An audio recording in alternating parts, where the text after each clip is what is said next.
Kita bakal masuk ke dalam sebuah seri khotbah yang baru di bulan ini, yang kita akan bicara tentang Yesus heran, saudara. Ini sebuah kalimat yang mungkin saudara pertanyakan, masa sih Yesus pernah heran? Kalau manusia heran dengan Tuhannya, itu biasa, betul nggak ya?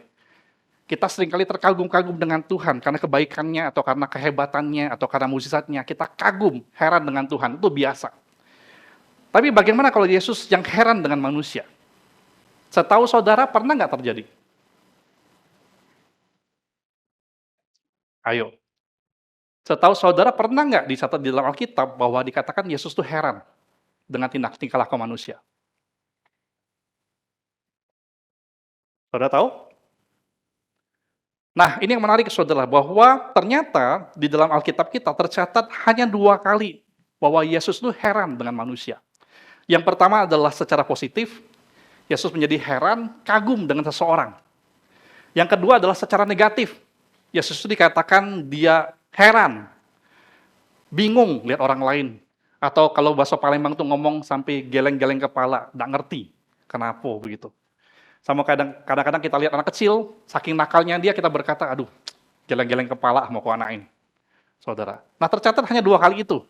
Kita mau bicara hari ini adalah tentang bagaimana Yesus itu heran secara positif, dan tentunya mari kita meneladani orang yang membuat Yesus terheran secara positif, dan kita menghindari menjadi orang yang membuat Yesus heran secara negatif. Amin? Amin?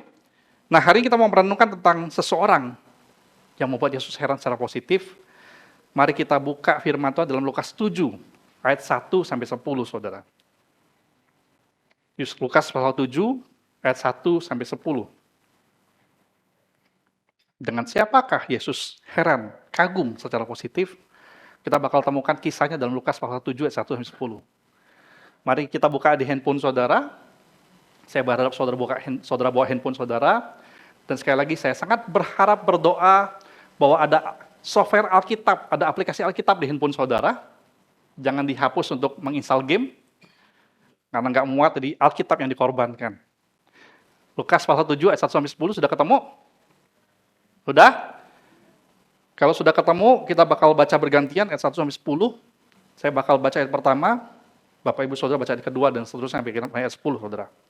Lukas 7 ayat pertama, dikatakan setelah Yesus selesai berbicara di depan orang banyak, masuklah ia ke Kapernaum.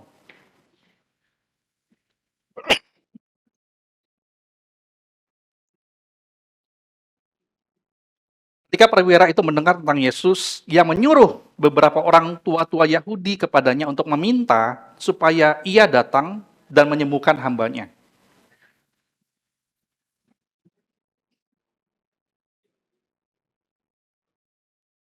Sebab ia mengasihi bangsa kita dan dialah yang menanggung pembangunan rumah ibadat kami.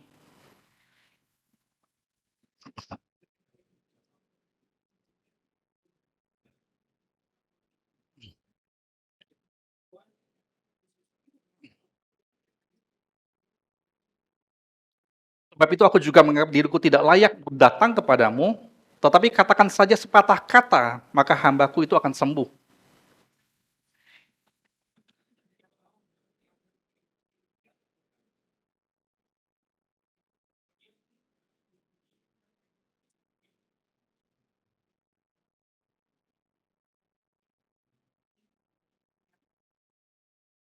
Setelah Yesus mendengar perkataan itu, ia heran akan dia, dan sambil berpaling kepada orang banyak yang mengikuti dia, ia berkata, aku berkata kepadamu, iman sebesar ini tidak pernah aku jumpai, sekalipun di antara orang Israel. Ayat 10.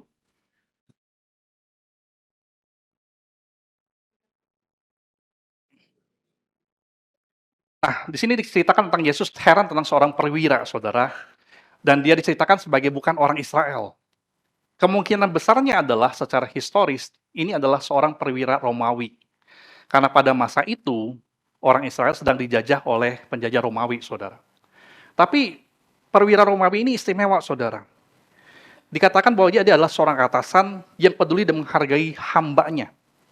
Kata hamba di situ, kalau saudara baca, itu sebenarnya berarti budak. Mengapa itu tidak biasa? Mengapa? Karena biasanya pada zaman itu yang namanya budak, ya selama masih bisa kerja, ya dipakai. Kalau dia sakit, nggak bisa dipakai lagi, ya dia dibuang. Selesai masalahnya. Tetapi perwira Romawi ini dikatakan dia sangat menghargai hambanya itu dan berharap hambanya itu bisa sembuh. Yang kedua juga yang menarik dari perwira ini adalah dikatakan bahwa dia peduli dengan bangsa Israel. Dia seorang penjajah yang ditaruh di situ sebagai pengawas, yang memang sih dikatakan memang pada masa itu penjajah Romawi ini agak baik. Dia tidak menindas, dia tidak membuat susah, dia cuma sekedar mengawasi saja. Dia membiarkan orang Israel mau ngapain. Orang Israel itu bahkan diperbolehkan dari tempat mereka dibuang, itu kembali kepada kota-kota mereka. Lalu dibiarkan mereka bangun rumah, bangun kota, bangun rumah ibadat. Dibiarkan saja. Itu memang yang terjadi pada waktu itu. Jadi penjajah Romawi ini agak baik dibanding yang sebelum-sebelumnya, saudara. Pada masa itu. Tetapi tentu saja adalah perwira Romawi ini melakukan yang lebih lagi. Dikatakan bahkan dia aktif membantu, mengasihi orang-orang Israel, bahkan ikut menyumbang bagi pembangunan kembali tempat ibadat mereka. Ini sesuatu yang kalau mau dibandingkan sebenarnya bisa jadi sedih, bisa jadi membingungkan. Mengapa? Karena berarti ada orang yang bukan anak Tuhan, yang bukan orang percaya, itu bisa sangat peduli, sangat mengasihi rumah Tuhan dibandingkan orang Israel itu sendiri. Dan itu terjadi juga sesungguhnya pada zaman sekarang. Dan kita bisa belajar banyak dari orang ini, tapi terutama bukan cuma sekedar dia punya sikap toleransi yang luar biasa, yang harus kita hargai, tetapi perwira ini membuat Yesus kagum karena dia punya sesuatu yang berbeda. Dalam ayat 9 dikatakan bahwa setelah Yesus mendengar perkataan itu, Yesus heran akan dia, perwira itu, lalu dia ngomong sama orang Israel. Aku berkata kepadamu, iman sebesar ini tidak pernah aku jumpai sekalipun di antara orang Israel. Kalau Yesus ngomong ini, tentu saja ada tujuannya, saudara. Yaitu supaya kita meneladani untuk memiliki iman yang seperti perwira ini. Amin? Amin? Dan iman seperti apakah yang dapat membuat Yesus menjadi heran atau kagum dengan dia? Yang pertama adalah iman yang berani meminta. Ngomong dulu kanan kiri saudara, katakan berani meminta. Saudara berani nggak minta sesuatu kepada Tuhan dalam doa? Sesuatu yang besar. Sesuatu yang nggak mungkin. Karena saudara sejujurnya, sebagai seorang pendeta, saya sudah menemui banyak orang Kristen yang bahkan nggak berani minta sesuatu sama Yesus. Mengapa dia nggak berani minta? Karena mungkin ragu. Benar nggak sih Yesus itu mampu jawab doa dia? Saya bertemu dengan orang-orang Kristen yang berkata, aku udah pernah minta kok, tapi nggak dikabulkan. Aku sudah minta orang tuaku disembuhkan, tapi nggak sembuh. Aku udah minta pasanganku disembuhkan, tapi tetap dipanggil Tuhan. Lalu dia merasa ragu bahwa Tuhan tuh mampu nggak sih? Atau jangan-jangan nggak mampu. Dan karena itu dia berhenti meminta kepada Tuhan dalam doa. Atau kemungkinan kedua adalah orang-orang Kristen bisa merasa ragu, bukan bahwa Yesus itu mampu, dia yakin Yesus mampu, tetapi dia ragu kalau Yesus itu mau tolongin dia. Aku nggak layak lah, aku udah lama nggak ke gereja, persembahan aku nggak cukup besar, nggak seperti yang seharusnya, aku banyak dosa, aku tidak sempurna, dan karena itu mereka ragu minta sama Tuhan, karena mereka ragu Yesus mau nggak tolongin mereka. Nah, dikatakan perwira ini berani meminta kepada Yesus karena dia percaya bahwa Yesus sanggup. Yesus mampu, saudara. Bahkan perwira ini percaya bahwa Yesus hanya perlu katakan saja sepatah kata, maka hamba dia, budak dia yang sakit keras itu, bakal sembuh. Dan yang menarik adalah kalau saudara tadi baca dengan baik, perwira ini benar-benar yakin bahwa entah itu hukum alam, atau sakit penyakit, atau masalah apapun, perwira ini percaya bahwa semua itu adalah bawahannya Tuhan Yesus. Karena itu dia ngomong, aku punya bawahan. Kalau bawahan itu aku suruh pergi, dia bakal pergi. Kalau aku suruh dia datang, dia bakal datang. Lalu dia bilang, Yesus juga sama, kamu cuma perlu ngomong katakan saja sepatah kata, maka penyakit itu bakal pergi. Maka masalah itu bakal hilang. Dia percaya begitu yakin, karena dia percaya. Kalau Yesus tuh bisa meneduhkan angin ribut, angin topan. Yesus ngomong, diam, tenanglah, dan nurut. Segala sesuatu yang lain juga bisa nurut dengan Tuhan. Karena semua yang ada di bumi ini adalah bawahannya Tuhan. Saudara percaya tentang itu? Di zaman teknologi begitu canggih, di zaman bagaimana saudara merasa saudara bekerja begitu keras setiap hari untuk dapatkan penghidupan saudara, saudara masih percaya bahwa Yesus sanggup dan Yesus mampu, Yesus mau melakukan sesuatu bagi saudara? Itu saudara yang saya berharap saudara renungkan baik-baik pagi hari ini.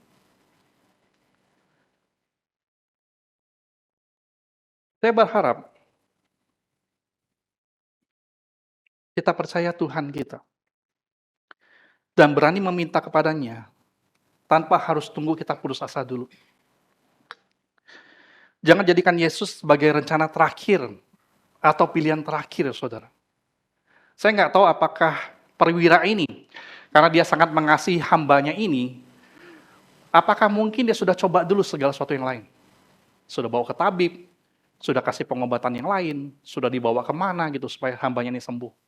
Tapi setidaknya pada akhirnya dia percaya, dia dengar tentang Yesus, dia langsung percaya, Yesus sanggup. Yesus bahkan cuma perlu ngomong sepatah kata saja, lalu dia pasti sembuh.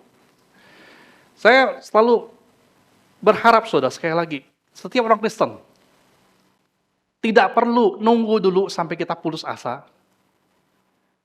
Karena yang namanya putus asa itu sangat tidak enak, saudara. Kalau saudara pernah ngalamin yang namanya putus asa, itu sangat tidak nyaman, sangat tidak enak. Saya berharap kita punya opsi dari pertama, dari awalnya. Kita percaya Tuhan kita memang mampu dan mau mengasihi kita. Amin, saudara? Amin. Tuh yang kecil aja bilang amin. Saudara kurang keras tuh. Saudara amin tentang itu? Kita punya opsi lebih baik. Jangan tunggu kita putus asa dulu. Jangan tunggu bahwa Yesus pilihan terakhir dulu. Beranilah meminta kepada Tuhan. Saya berharap begini loh, saudara. Ada satu kata-kata rohani yang tampaknya rohani. Tapi saudara perlu tahu ini nggak ada di Alkitab. Yaitu kata-kata begini.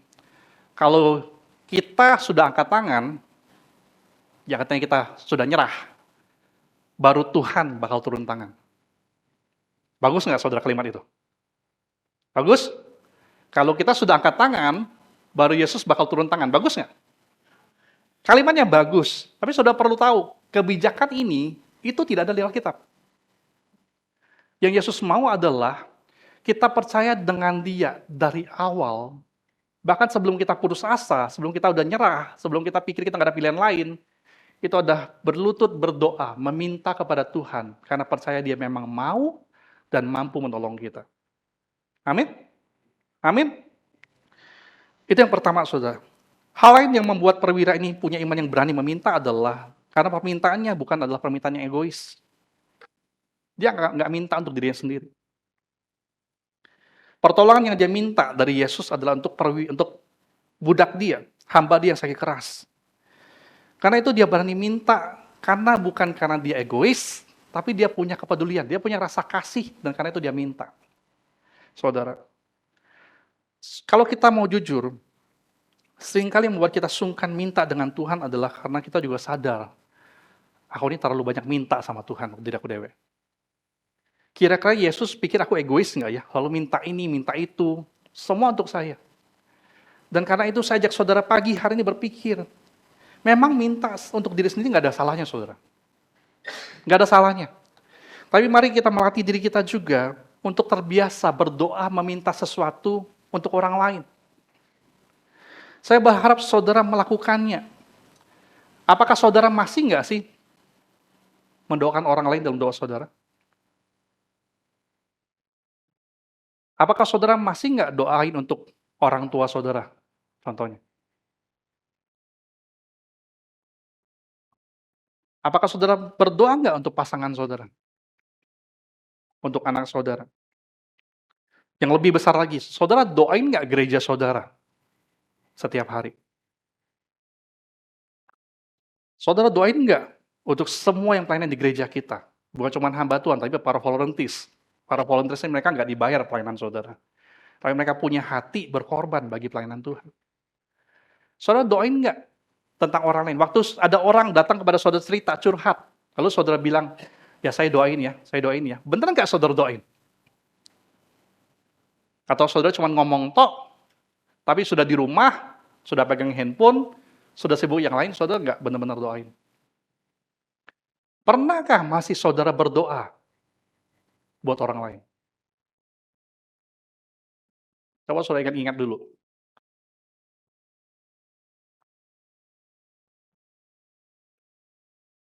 Karena kalau saudara terbiasa berdoa untuk orang lain juga, bukan cuma untuk saudara sendiri saja, saudara bakal lebih berani meminta sama Tuhan. Karena saudara tahu persis, ini bukan karena saya egois, tapi karena saya mengasihi orang itu. Meskipun orang tua saudara begitu menyebalkan, doakan dia. Meskipun anak saudara bikin saudara pusing setengah mati, doain dia. Meskipun pasangan saudara sudah buat saudara nyerah, atau benar-benar geleng-geleng kepala, kayak tadi di awal. Terkesima dengan dia, tingkah lakunya. Saudara masih doakan dia. Karena waktu saudara berdoa untuk dia, itu berarti setidaknya kasih Tuhan menguasai saudara dan membuat saudara mampu mendoakan orang lain lebih daripada ego, kelemahan, rasa sakit yang saudara punya. Saya sekali lagi sangat-sangat merindukan bahwa kita terbiasa berdoa untuk orang lain juga. Saudara mau melakukannya? Saudara mau melakukannya? Yang terakhir saudara, dia berani meminta. Saudara perlu tahu juga, karena ini juga arahannya Tuhan kok. Mari kita baca sama-sama adalah Matius 7 ayat 7-11, saudara. Saudara perlu tahu, ini Tuhan sendiri yang suruh kita. Kita baca sama-sama deh, ayat-ayat ini ya, 5 ayat pendek, kita baca sama-sama, 1, 2, 3. Mintalah, maka akan diberikan kepadamu, carilah, maka kamu akan mendapat, ketoklah, maka pintu akan dibukakan bagimu. Karena setiap orang meminta, menerima, dan setiap orang mencari, mendapat, dan setiap orang yang mengetok, baginya pintu dibukakan. Ayat 9, macet di sini. Adakah seseorang daripadamu yang memberi batu kepada anaknya jika ia meminta roti, atau memberi ular jika ia meminta ikan? Jadi jika kamu yang jahat tahu memberi pemberian yang baik kepada anak-anakmu, apalagi Bapamu di surga, ia akan memberikan yang baik kepada mereka yang meminta kepadanya. Saudara amini firman Tuhan ini?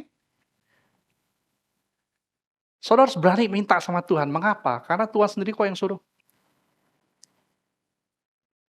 Minta, ketok, cari. Kalau kau minta roti, Tuhan gak mungkin kasih ular. Betul?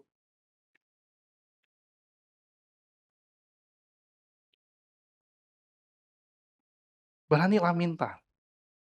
Karena saudara sungguh percaya dia Bapa yang baik.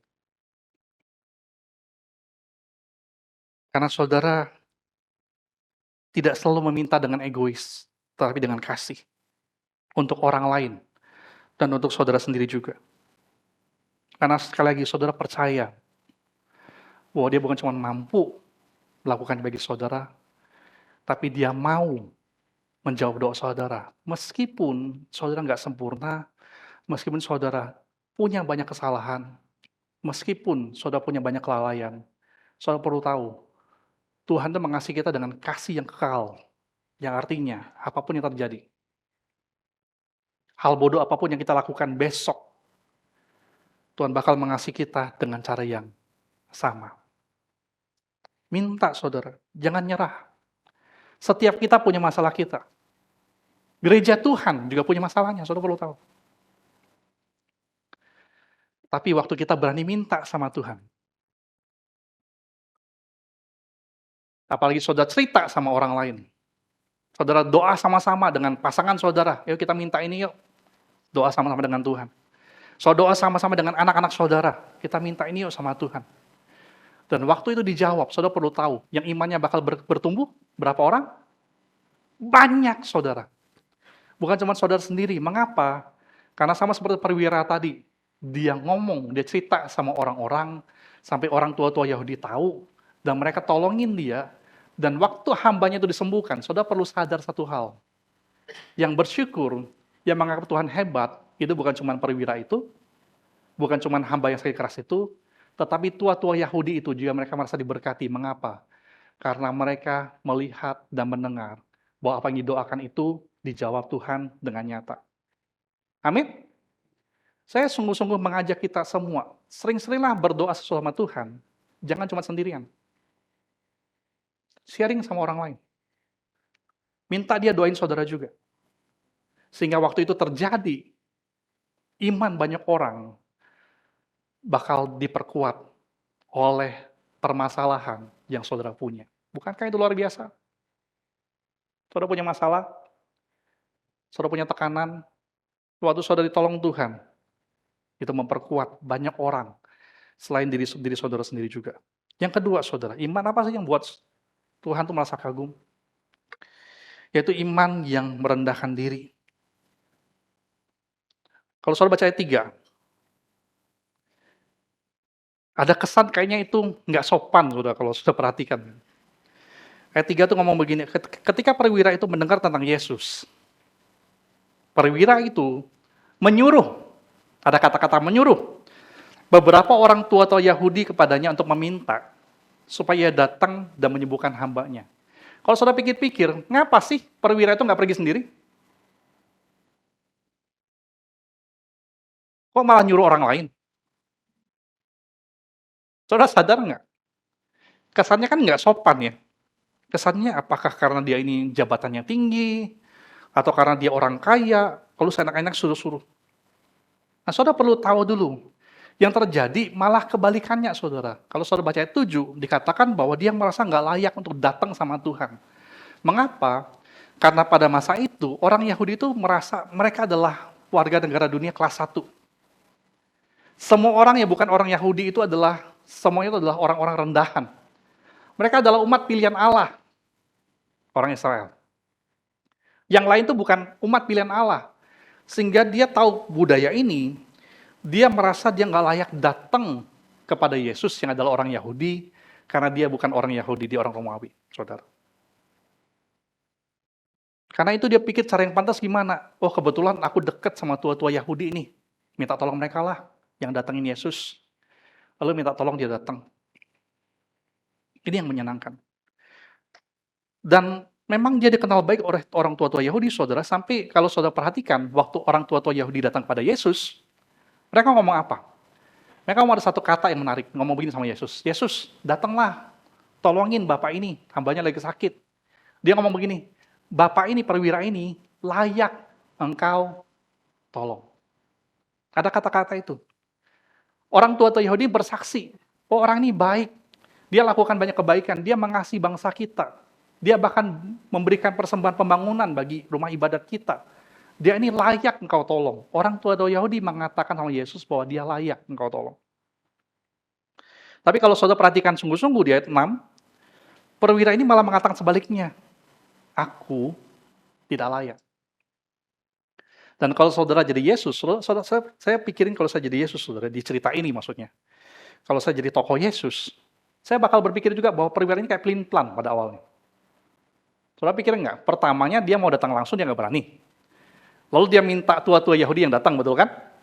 Sudah tua-tua Yahudi datang, lalu mereka minta Yesus datang, Yesus benar-benar pergi ke rumah itu, betul? Betul? Tapi lagi di tengah jalan, sudah dekat mau sampai rumah, dia ngomong apa lagi? Nggak jadilah Tuhan, gak usah datang. Karena dia jadi mikir juga, saudara, dia jadi mikir, kalau tadi aja datang aja minta sama Yesus langsung aja nggak layak, lebih tidak layak lagi aku kalau minta Yesus datang ke rumah aku. Aku lebih nggak layak lagi lah. Lalu dia berkata, Tuhan, ngomong saja deh, nggak usah susah-susah datang. Aku nggak layak terima Tuhan dalam rumahku. Dan ini yang menarik, pengalaman saya, saudara. Saya nggak tahu pengalaman saudara.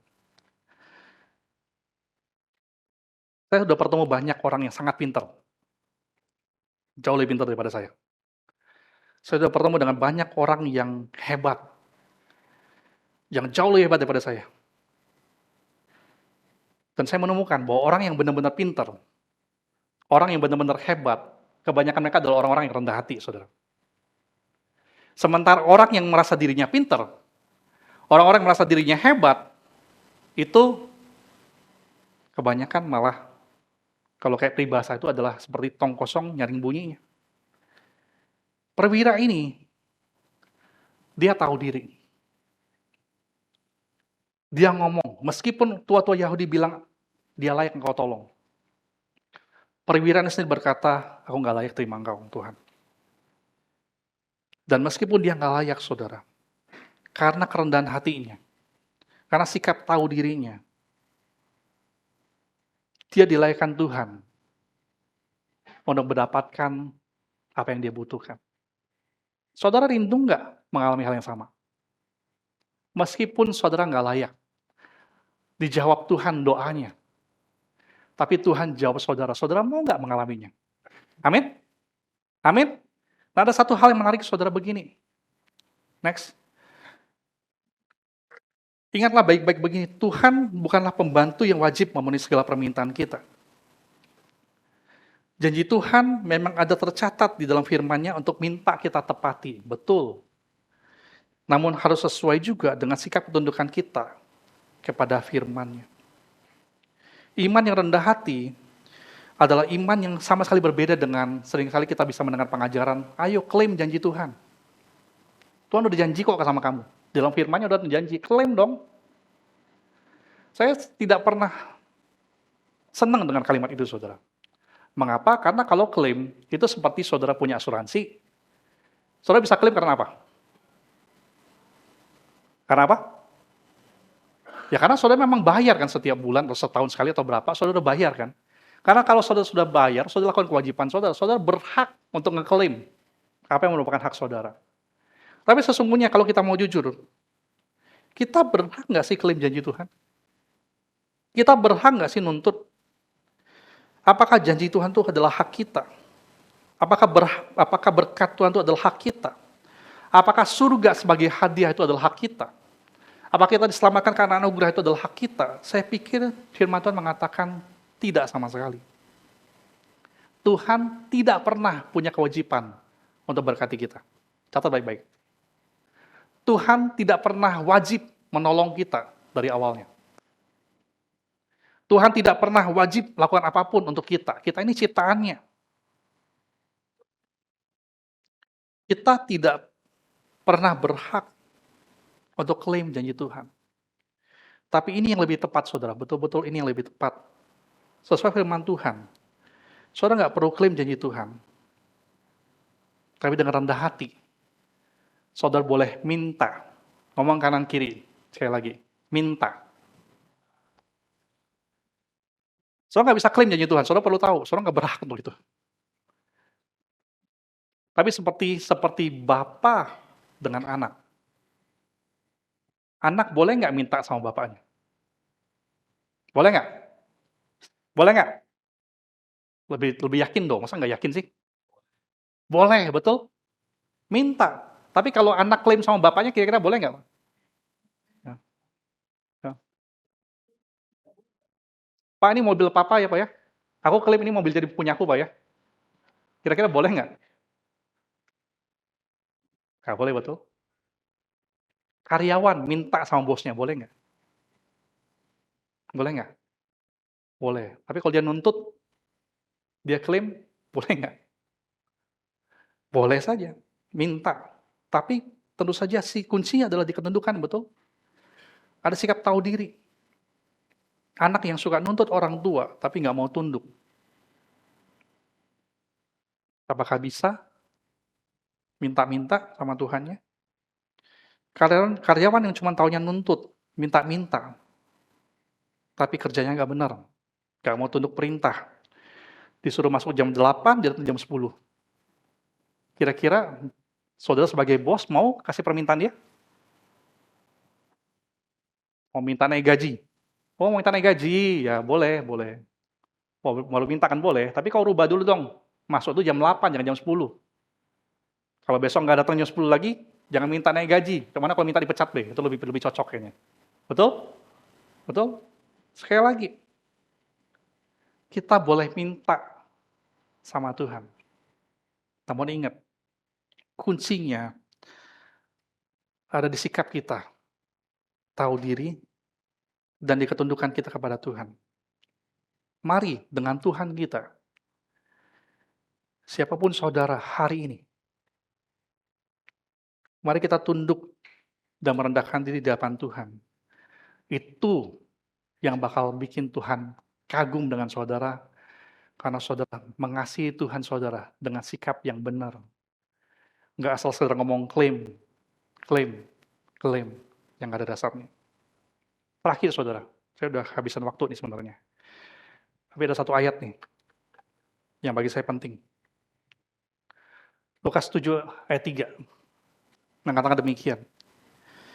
Ketika perwira itu mendengar tentang Yesus, ia menyuruh beberapa tua-tua Yahudi kepadanya untuk meminta supaya Yesus datang dan menyembuhkan dia.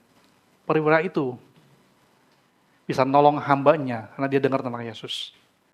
Membuat saya jadi ingat satu kalimat, satu firman Tuhan saudara. Dalam Roma 10 ayat 13-14. Ada di depan saudara, kalau saudara bisa baca, mari kita baca sama-sama. 1, 2, 3. Barang siapa yang berseru kepada nama Tuhan akan diselamatkan. Tetapi bagaimana mereka dapat berseru kepadanya jika mereka tidak percaya kepada dia? Bagaimana mereka dapat percaya kepada dia jika mereka tidak mendengar tentang dia? Bagaimana mereka mendengar tentang dia jika tidak ada memberitakannya, saudara? Ini yang menarik. Saudara berharap banyak orang bakal diselamatkan oleh Tuhan. Saudara mungkin berharap orang tua saudara yang belum percaya, atau pasangan saudara yang belum percaya, itu bakal selamatkan Tuhan. Tapi firman Tuhan ngomong, bagaimana mereka bisa selamat? Minta tolong sama Tuhan, kalau mereka nggak pernah dengar tentang dia. Dan karena itu sekali lagi, kita ingat kembali dong visi gereja kita. Good friends will lead you to Jesus. Seorang teman baik akan memimpin kamu kepada Yesus. Hal yang terbaik yang saudara bisa berikan di dunia ini kepada orang yang saudara kasihi adalah Tuhan Yesus. Dan ini, mari, kalau saudara berusaha bikin dia dengar tentang Yesus, baru dia bisa berseru sama Tuhan saudara. Amin. Kalau saudara nggak berani ngomong, setidaknya mulai dengan tunjukkan bahwa sikap saudara, perbuatan saudara mirip dengan Yesus.